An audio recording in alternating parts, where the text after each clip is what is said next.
Hey everyone, welcome back to the Passive Buddies podcast. And today we are going to be covering how to leverage other people's time. Now, leverage is something we talk about quite heavily on this podcast. Me and Brandon both use it in different ways, which is quite nice and it's quite interesting. So today we're going to cover all of that. Obviously, Brandon is here. He hasn't left me. He is loving it. He's rocking his tank top and we're going to have a great episode. Oh, wait, we always have great episodes. Awesome. So leverage other people's time. Talk to me.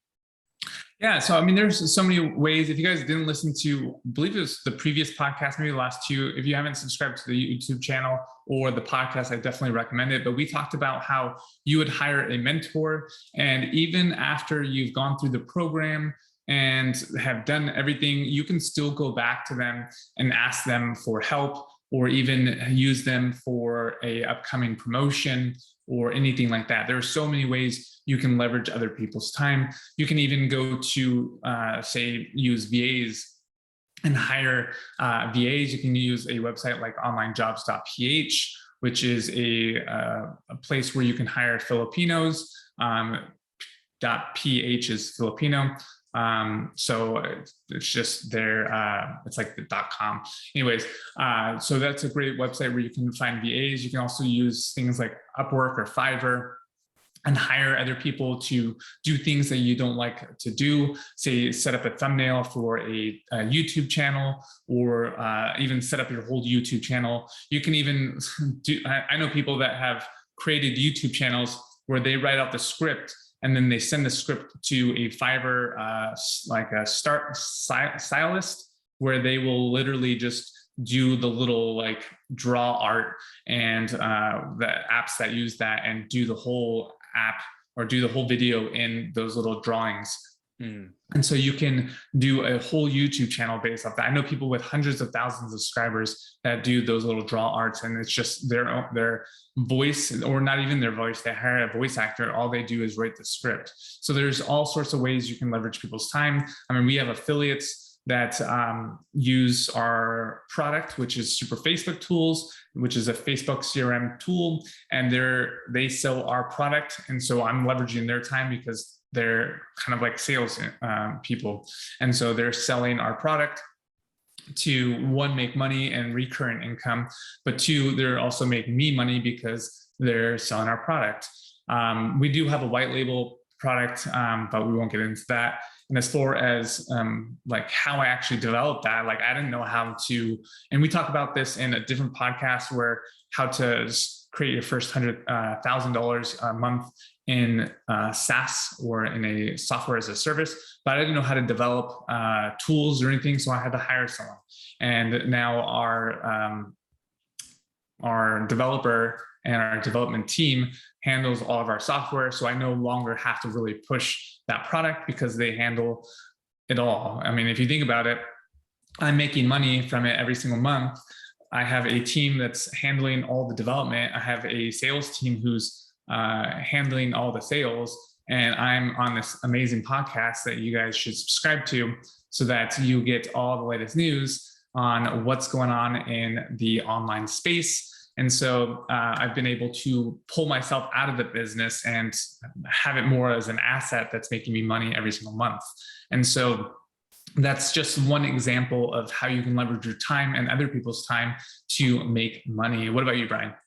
So quite similar, to be fair. So the first thing I've always done, no matter what business I've got, is I've gone and outsourced something. As you say, like if I don't like something, so like usually it's an editing thing that editing I'm not that great on. Video I can do a little bit, but graphics, oh my god, I'm shocking. So the first thing I went and got, like in my business journey, was a graphic designer. Thankfully, I've known him now for 5 years. He's with me 5-6 years, and he's stuck with me even if I'm like very unproductive or unorganized sometimes. That was the first thing I've done. So I outsourced and leveraged other people's time. Now, instead of like on an hourly basis, like, okay, bill me for your hours, he's now like, I pay him a salary, and I've got him for 8 hours a day, 5 days a week, which is great, because now if I only work 4 hours a day, now I've got an extra 8. My business is now producing 12 hours worth of work. Right. which is absolutely fantastic. And obviously, because I've got the agency, I don't pay him. The profits from the agency pay him to work on my stuff. So And I've it's a now got, write-off. yeah, so it's a complete write-off. So I've got 8 hours worth of time that's not costing me a penny because of the way I got the agency first, got that to produce the profit, and then the downtime he's got from the agency, he works on my stuff, which is quite handy. So that was the first thing I done, was leverage other people's time. And I've done it with VAs, like, so I've now got like this podcast. If you listen to the podcast, I don't do the audio editing. Like Showmake does it. I don't do the graphics. I've got software that writes the copy, which we covered in a previous episode. So it's just leveraging that time. So VAs are my first one. They're my priority. And then other people's time and other people's lists, other people's brand, other people's knowledge is the sort of the second phase. So once you've got a little bit of time back, I've now actually got 2 VAs. So I've now actually got 8. So I've now got what? 18 hours, 20 hours worth of time a day on my business between my hours and theirs. So obviously we're pumping out so much content. It's a little bit crazy to keep hold of. But then obviously it's a case of lists. So the next thing, obviously, I've got mentors. I leverage their knowledge. I leverage their time. Obviously, that they give me some time. I was chatting to one yesterday for a few hours, like on and off, back and forward. So I'm now leveraging her time, her knowledge to obviously influence my business. Which is another one, and then other people's time. So other people have spent years and years building YouTube channels, podcasts, places that they host things. Now you can leverage their time by being a guest and get an extra exposure. I was on one yesterday. I was on YouTube Live yesterday, to 9,000 subscribers, and obviously just a bit of bragging. There was 15 episodes, and mine's got the top view so far. Oh yes. So she went out ranking quite nicely. But I leveraged her time that she's put in, growing that audience, that we got to obviously leverage and produce our knowledge and show off how good we are at passive buddies and knowing what we know. So it's identifying those little time spots, whether it's VAs, whether it's a mentor, whether it's other people's shows, like they've spent years time building that up, that we can now go and leverage, find our target audience and get even more exposure. Yeah. And it's funny because, and if you're listening to this on a podcast, definitely subscribe to Brian's YouTube channel, because the video is just amazing. I was, like we talked about it earlier, I was watching one of your videos, and the intros and the outros and the graphics that go in there are phenomenal. So definitely subscribe to Brian's podcast and his YouTube. They are spot on. I mean, he probably couldn't do it without his amazing VAs. I'm sure he could, but it would take a lot more time. And just like he was saying, he is leveraging their time, which is helping produce a better quality product. And so I think that's really, if you guys haven't done that, you guys definitely should, because it's A stuff. It's A+ stuff. So, and like for me, like when I'll give you another example. When we were buying real estate, I mean, we still are, but with real estate, we had a property. We had 2 properties in Vegas when we first started out. We bought one and then we bought another one, and we couldn't manage them when we added a 4 unit. So that was 6 properties total. So 3 properties total, but a 4 unit or a 4 flat, I don't know what they're called in the UK, and then 2 single family homes.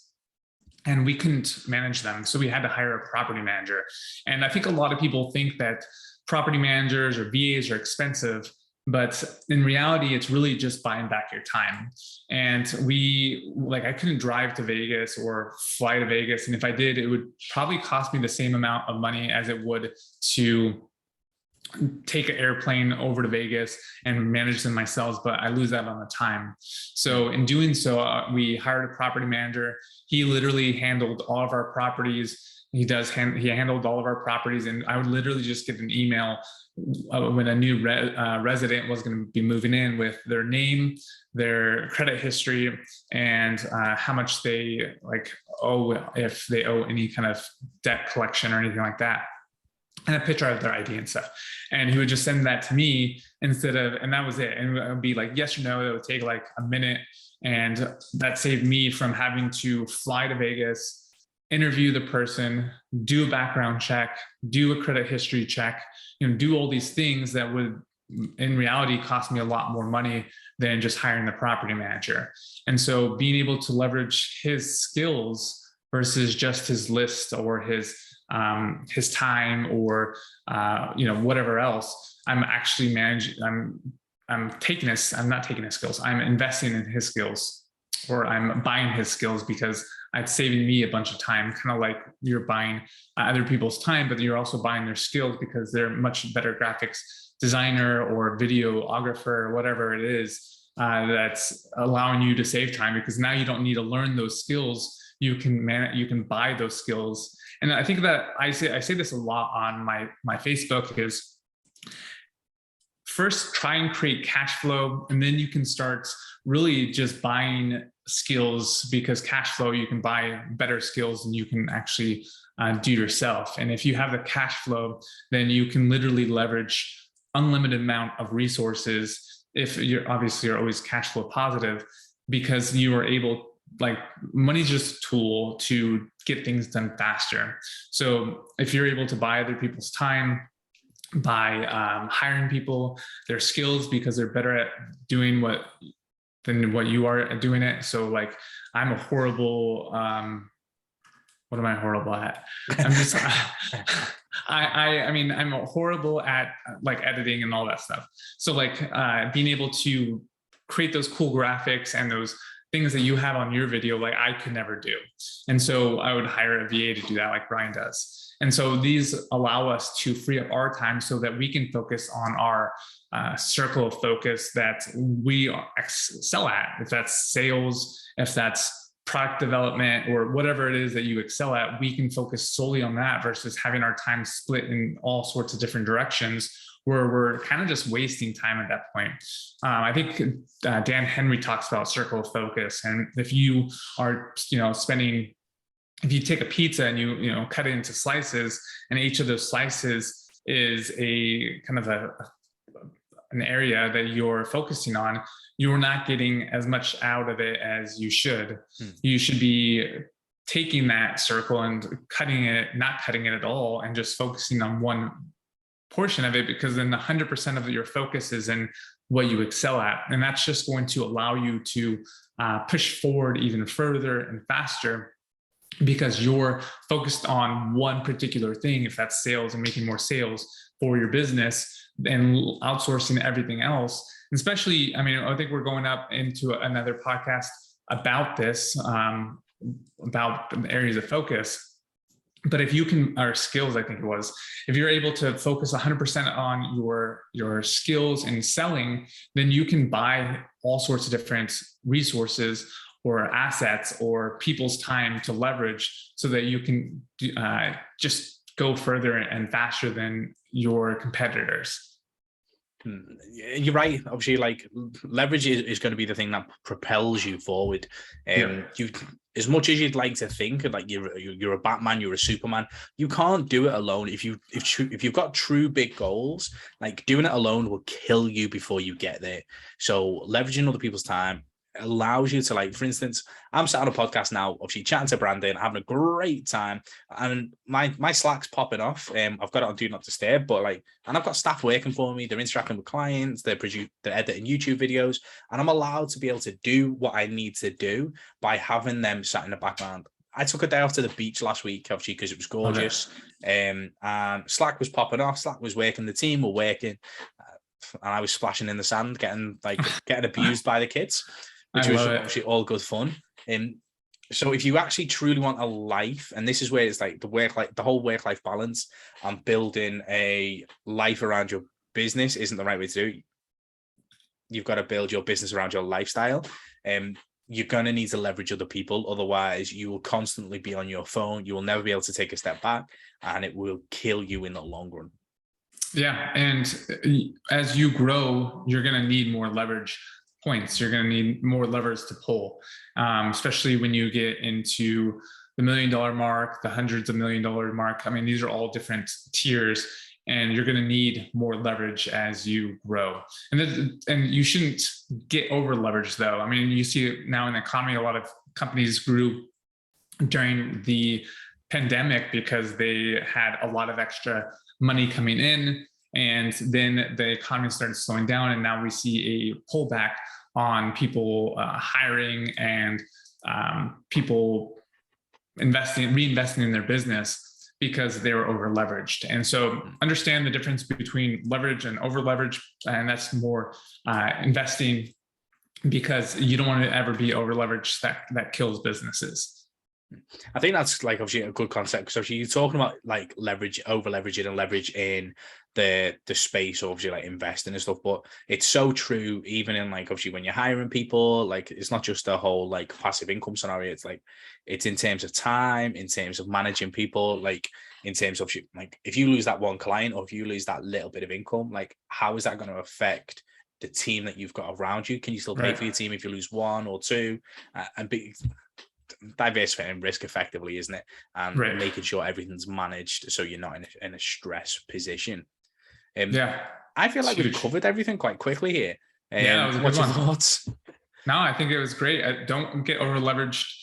Make sure that you have enough cash flow to cover your expenses and your levers that you can pull. If that's pulling people's time, their skills, their lists, all these different lever points that you can pull. There's unlimited things you can do with money. Money is just a tool, and I think that covers this podcast.